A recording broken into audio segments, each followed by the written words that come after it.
Hello students, so today we are going to discuss our next topic, that is search for genetic material. हम molecular basis of inheritance chapter को study कर रहे हैं और अब जो हम next topic पढ़ रहे हैं that is search for genetic material. So in 1928 a scientist named Frederick Griffith, he encountered a phenomena that is known as genetic transformation और इस topic को हम अभी यहाँ पर समझने की कोशिश करेंगे.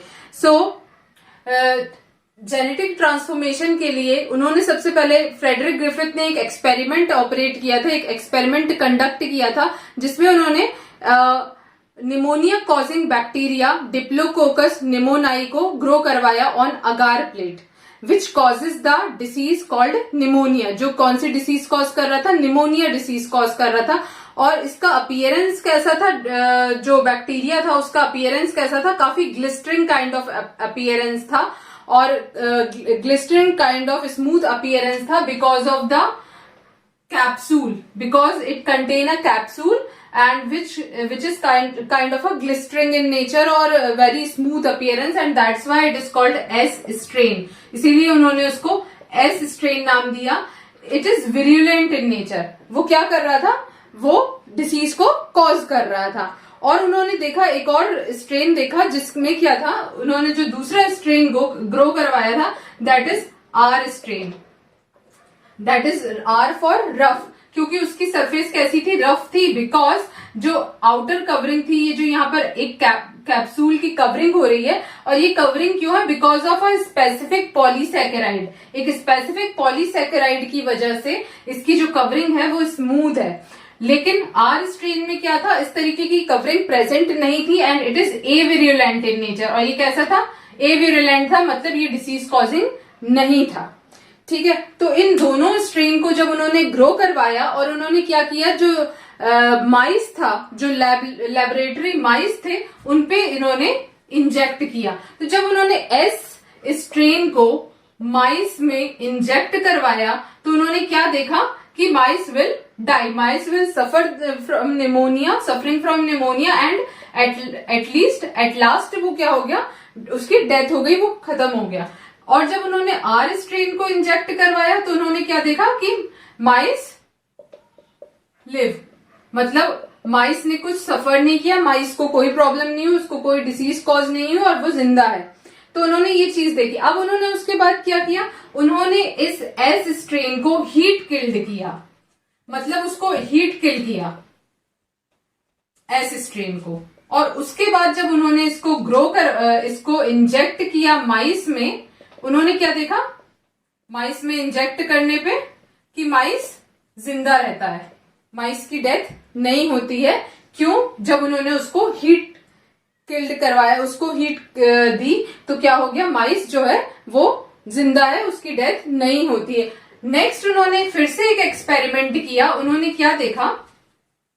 उन्होंने हीट किल्ड S स्ट्रेन लिया, हीट किल्ड S स्ट्रेन और R स्ट्रेन, उन दोनों को साथ में इंजेक्ट किया माइस पे.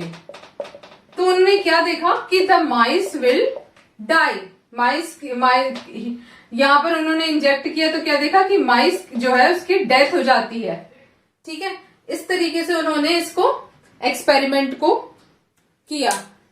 Now Frederick Griffith concluded that, उन्होंने इस सब का, जब इस पूरे एक्सपेरिमेंट को उन्होंने किया, R के डिफरेंट स्ट्रेन लिए थे, S के डिफरेंट स्ट्रेन लिए थे, और इन सारे स्ट्रेन्स को जब उन्होंने इस तरीके से पूरा एक्सपेरिमेंट करवाया और उन्होंने लास्ट में क्या देखा कि जब उन्होंने हीट किल्ड S स्ट्रेन और R स्ट्रेन दोनों को साथ में माइस में इंजेक्ट किया और माइस क्या हो गया? माइस की डेथ हो जाती है.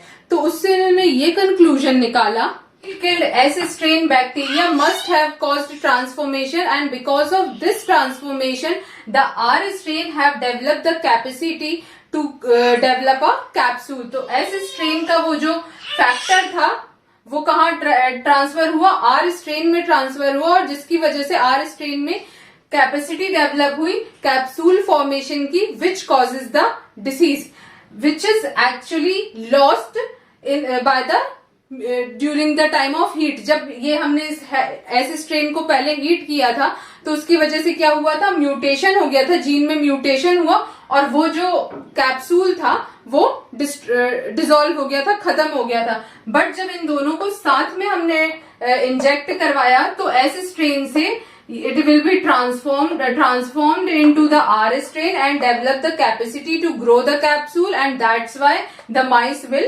die. So this effect is known as Griffith effect, or it is very commonly called bacterial transformation. Griffith could not understand the cause of the bacterial transformation. Griffith इस चीज को नहीं समझ पाए थे कि बैक्टीरियल ट्रांसफॉर्मेशन क्यों हो रहा है। उसी एक्सपेरिमेंट को आगे further Oswald Avery, Colin MacLeod and Maclyn McCarty ने फर्दर इसी को कंटिन्यू किया, और उन्होंने क्या किया, जो एस स्ट्रेन के बायोकेमिकल्स थे, that is proteins, RNA and DNA, protein, RNA and DNA को एक्सट्रैक्ट आउट किया from S strain as well as R strain. और जब उन्होंने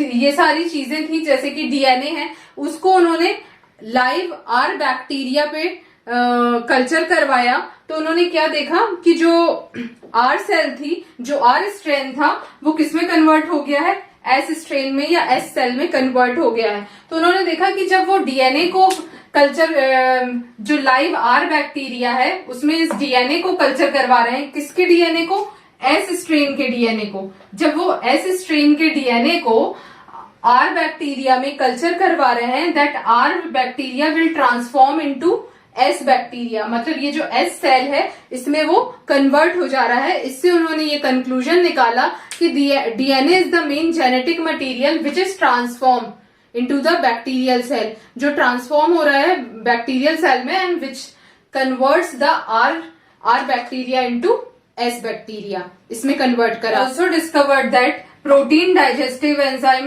protease and RNA digesting enzyme RNase did not inhibit the process of transformation. Protease और means protein and RNA कोई भी process को, transforming process को inhibit नहीं करते हैं, मतलब they did not involve in the process of transformation. But when digestive enzyme, DNA को डाइजेस्ट करने वाला enzyme DNAs inhibit the process of transformation, मतलब यहाँ पर क्या निकल रहा है कि जब डीएनए को डाइजेस्ट करवा दिया, डीएनएज का यूज करके डीएनए को डाइजेस्ट करवा देते हैं, तो क्या हो रहा है, जो प्रोसेस ऑफ ट्रांसफॉर्मेशन है इट विल बी इनहिबिटेड।